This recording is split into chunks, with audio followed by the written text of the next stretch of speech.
Where'd our cheesy news go? There it is. Yeah, our news report for the day. Yeah, just hours after her husband, Bernie Madoff, was sentenced to 150 years in prison for masterminding a $50 billion Ponzi scheme, Ruth Madoff expressed shock and dismay at her husband's behavior, telling reporters, "This is not the man I own 9 homes with." She said, "When you spend hundreds of millions of dollars with someone, you think you know him. I guess I was wrong." Mrs. Madoff says she was totally in the dark about her husband's activities because he used a clever cover story. "He told me," she said, "he was hiking the Appalachian Trail." Tip of the hat, and thanks to Andy Borowitz, BorowitzReport.com for our cheesy news of the day. And speaking of Andy Borowitz, BorowitzReport.com, Andy Borowitz on the line with us. Hey, how you doing? I am so excited to be on the show, Tom. I can't tell you, Tom, how many times I get emails from readers saying, you know, Thom, Hartmann's reading your stories again. And so you have been spreading the word. You were like, I don't know. I mean, you're like Twitter or something. Yeah, well, you write some marvelous stuff, and I'm glad to, I'm you know, and thank you. I think it was maybe 4 years ago or so. I asked you if we could use your stuff from time to time. You know, always crediting you, and you said, "Oh yeah, sure." And I have taken you at your word.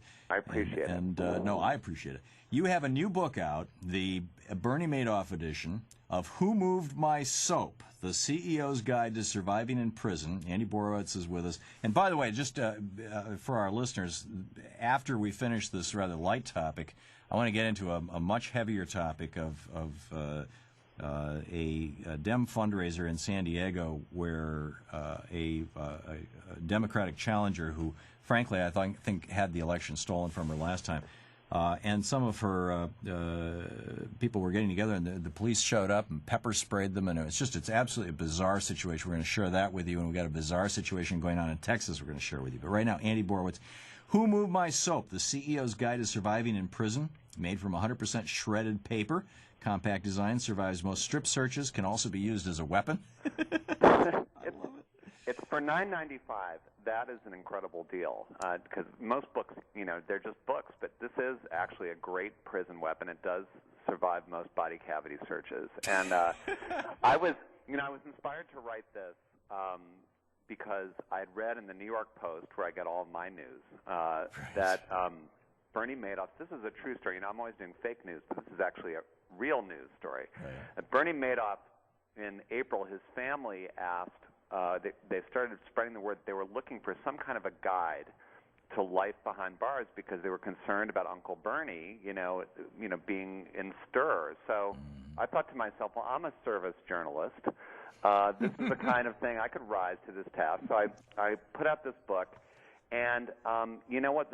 The response has been overwhelming, and this is also true. This is the #1 humor book in the country, which is great. So I've unseated Glenn Beck. So I mean, I think that is something we should all be grateful God for. God bless you, Andy Borowitz.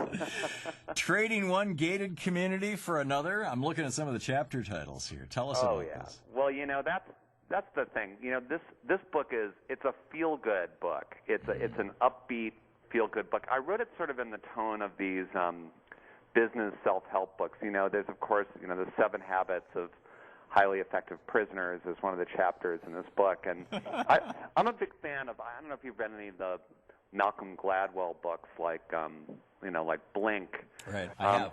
This book is sort of like Clink. It's sort of, it's you know, business mantras for a guy who's in prison. Because here's the thing.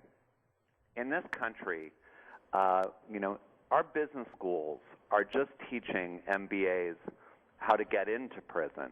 They're not teaching them what to do once they're there. I mean, once you're in prison, you know, if you're from Harvard Business School, you know, the alumni office stops calling. You know, they're not helpful. They're offering no support. So I'm trying to fill a gap in the business school curriculum to show these people how to deal behind bars. And yeah, that chapter where I say, you know, you're trading one gated community for another. My point to somebody like Bernie Madoff is this doesn't have to be the end of your business career. This is just a new chapter. You have tremendous opportunities for capitalism behind bars. For example? Well, I'm glad you asked, Tom. That's called teeing it up. Indeed.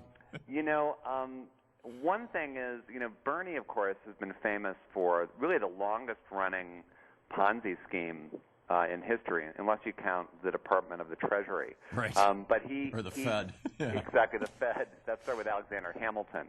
But he did this incredible Ponzi scheme, and actually, a prison is a great venue for a Ponzi scheme, because one thing you need in a Ponzi scheme is you need a constant influx of new, unsuspecting, easy marks, I guess. Right. And CEOs, it seems to me, as they start checking into prison, are the easiest marks in the world, because without question, every time one of these guys goes on trial, whether it's Enron or WorldCom or Tyco, the CEO always gets on the stand and says, I had absolutely no idea of this scheme that was going on around me. It was all these other people who were doing everything. I was totally oblivious as to the running of my company. So I just figure for Bernie, I mean, he's going to be in pig heaven. He's going to have all these completely oblivious CEOs around him that he can prey on. I think he'll come up with some kind of great Ponzi scheme, probably not involving money, but I think it'll maybe be a cigarette-based economy. Cigarettes. It's going to be cigarette-driven. Absolutely. Yeah. Fascinating. You know, you make a really important point, Andy Borowitz, BorowitzReport.com, in the new book, Who Moved My Soap, the CEO's Guide to Surviving in Prison, the special Bernie Madoff edition. You make a really good point. People graduate from high school not knowing how to balance a checkbook and not knowing how to diaper a baby, which is something that most people who graduate from high school at some point in their life are going to have to do. You know, right. One or both of those things. Right. And you've got thousands of people graduating from business school every year not knowing how to survive in prison. And that's right. Your book, have there been any serious efforts in business schools to teach your book? Well, you know, and if not, how do we start them? There have been some serious efforts, but they've all been driven by me. But I've this is, you know, it's funny. This is I've actually said more true things in this interview than I think I have in my lifetime. But this is another true thing. I have actually gone out. I did an earlier edition of Who Moved My Soap. Some people may remember during the whole Martha Stewart Enron era. Yes, you were on the show about it. Exactly, and that, you know. Weirdly enough, the Madoff edition has been much more successful, I think, because the Madoff story is a bigger story. Well, and a lot of people figured Martha really shouldn't have been there anyway. Exactly. Madoff's a much better sort of satirical target. But that was 2003, and when I went out and promoted the book, I actually spoke at some of the country's leading business schools. I spoke at Yale, I spoke at Harvard, and I spoke at Wharton, just to name three. And I remember speaking to a lot of these students, and I said, look to your right and look to your left. And I said, you know, within the next 10 years, one of those people will be in prison. And I just thought that was a good way to kind of, you know, it's sort of like that show in the 70s, Scared Straight, you know, where the prisoners go to the high schools and shout at kids and tell them not to take drugs. So I went out and I proselytized about prison and what prison life is like.